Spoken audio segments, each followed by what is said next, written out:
जायगाखौ first addition मानास national पार्कआवहाय सोनानै लांनाय जादोंमोन। नाथाय जोंनि सरकारा मानव गेदेर प्रमद बर' बिथांनि दैदेननायाव बर' गामि, उराव गामि, सान्थालि गामि बे मोनथाम समाज थानाय जोंनि बे राङिजरा गामिखौ दिनै 194टा न'खरनो लेन्ड टाइटेल सार्टिफिकेट एबा लेन्ड हल्डिंखौ फरेस्ट भिलेज हिसाबै लेन्ड हल्डिंखौ दिनै जोङो होफिनबाय। बै माबाखौ 2008 मायथाइनि फार्स्ट एडिशन मानास नेशनेल पार्कआव सोनायनि माबाखौ केन्सेल खालामनानै गतिके जोंनि थांखियानो जादों गासै जोंनि बिटिआर हालामाव थानाय हानि जेंनाफोरखौ फोजोबनाय। मानोना बे हानि जेंनाखौ लानानैनो जोंनि गावनि गेजेराव सैलायलाय जादोंमोन, नांलाय खमलाय जादोंमोन, हारिजों हारि दाङाबाजि जादोंमोन। बेफोर गासै जेंनाफोरखौ फोजोबनायनि थांखिजोंनो जोङो जोंनि नांलायनायनि दाङाबाजिनि मुल मन्त्र हानि जेंना, बे जेंनाखौ जों फोजोबनायनि दिनै हाबाफारि लादों। आरो बे राङिजरायाबो दिनै 1,06,000नि उनाव होनाय हा पाट्टानि उननि मोनसे पार्ट जाबाय। गतिके जोङो नैबे 2 बोसोरनि गेजेराव फोजोबनायनि हाबाफारिखौ लादों। साबैसे फेमिलिनि गासै बेवहाय 194टा दङ। 194नि गेजेराव गंसे स्कुल दं, गंथाम गिर्जा दं, गंसे ब्रह्म धर्म दं, गंसे बाथौ थानसालि दङ। बेनि अनगा बाखि गासैबो न'खर गोजा। सार बिपिएफनि दैदेनगिरि बिथांमोना नोंथांमोनजों दासिमबो चेलेन्ज खालामो। हाखौ बिथांमोना बांसिन 15,000 होदों 17 बोसोराव। एक बोसोराव बेसेबां गोग्लैगोन? 900 बा 800 गोग्लैगोन। जोङो 3 बोसोराव 1,06,000 हा पाट्टा होदों। होमबा 3 बोसोराव 1 लाख बा बोसोरावनो जोंना 30,000नि बारा जायो, 35,000नि बारा जायो। सार जों खोनानो मोनदों माखासे बिपिएफनि सोद्रोमाफ्रा हाखौ नोंथांमोननि बिटिआर सरकारनि हाखौ लाया होननानै गोबां एप्लाइ खालामाखै। खालामाखै। मानोना दुखुनांथावै जोंना हमनानै ला बागानपारा समस्तिनि सिङाव जोङो मोनसे पिजिआर आरो भिजिआर एरियानि प्राय 7,000 फेमिलिनो हा होनायनि थाखाय जेब्ला प्रस्तुति सोलिबाय थादोंमोन, बेनि गेजेराव 5,000या इउपिपिएल सापर्टार, 2,000या बिपिएफ सापर्टार। बै बिपिएफ सापर्टार 2,000खौ बिपिएफनि दैदेनगिरिफ्रा मानव गेदेर प्रमद बर' बिथांनि आखाइनि होनाय फेरेंगानि आखाइजों होनो नागिरनाय हा पाट्टाखौ लानो नाङा, जोंनि सरकारा फैगोन होननानै बुंदों। गतिके आं बेखौसो बुंनो नागिरदों, बिपिएफआ 17 बोसोर हा होगोन होननानै जाम्बा जाम्बि मानसिफोरखौ थगायबोखाबाय। 7,000 बोसोर रायजो जाबोनाय बर' हारिखौ गैजायै खालामसिनखाबाय गावसोरल' हा दखल खालामनानै। 1,45,000 बिगा बिपिएफ लिडारफ्रा हा दखल खालामदों गावसोर, खिन्थु लाख लाख बर' न'खरफोरखौ हानि मोन्थायनिफ्राय जानगाराव दोनदों। गतिके रायजोफ्रा दा बुजिनायनि सम फैदों। जोंहा बिसेस बायदि बुंनांगौ जेबो गैया, सोरबा लायाबा जोंहा बुंनांगौ गैया। खिन्थु गावनो भारत बायदि मोनसे गणतन्त्र देशनि जा मोन्थाय, बे मोन्थायनिफ्राय गाव गावनो जानगारना थांगोन, बेखौसो जोङो दुखु नांदों।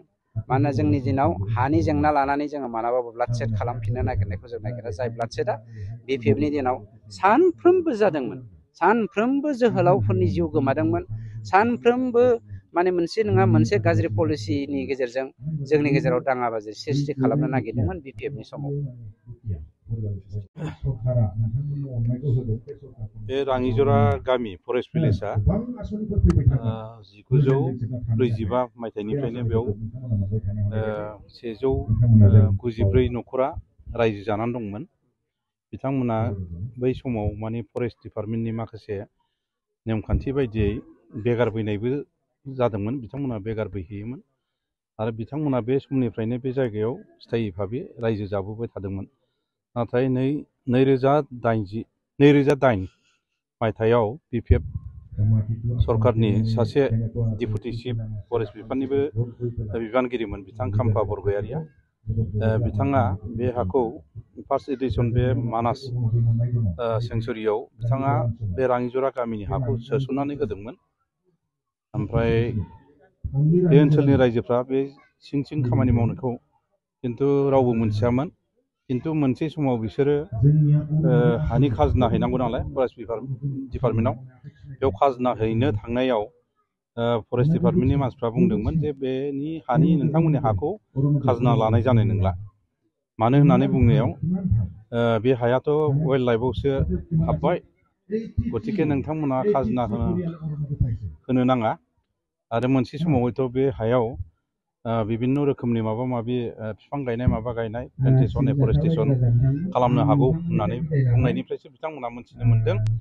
ओमफ्राय लासै लासै आंबो जिहेथु डिस्ट्रिक्ट कमिटि इउपिपिएलनि आफादगिरि आरो आंनि सिमा 16 नंनि सिमानि TCLCC-निबो चेयारमेन हिसाबै आंनि खाथियाव फैग्रोदों।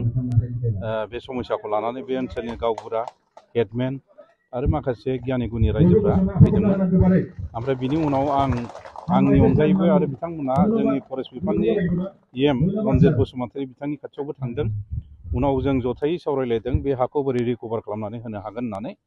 ओमफ्राय उनाव जथायै सावरायनायनि उनाव बिथाङा गावनि फरेस्ट डिपार्टमेन्टनि बिखया जायफोर माने हेड अफ दि डिपार्टमेन्ट दङ, DO4 दं, CST दं, रेन्जारफोर दं, बिथांमोनजों सावरायनानै दा बेखौ गोबां माने हाबसननाय समाव वाइल्ड लाइफआव हाबनाय समाव माखासे नियम निथि बेवहाय बाहायनाय जादोंमोन।